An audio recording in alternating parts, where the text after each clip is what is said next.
ఎప్పటికైనా సొంతం. రాదురా ఏ విజయం నీ కోసం నా కోసం, ఎటుపోదురా నువ్వు చేసిన కష్టం ఎప్పటికైనా సొంతం.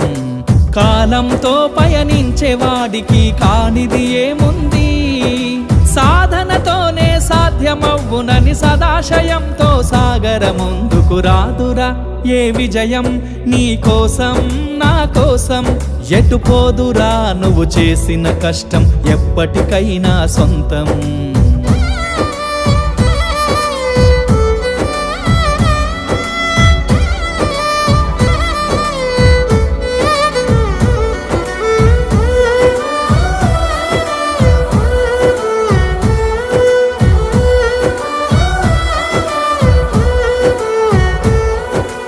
ఆకాశంలో అలలాగా పోయే ఆ పక్షులనే చూడు, అనుకున్న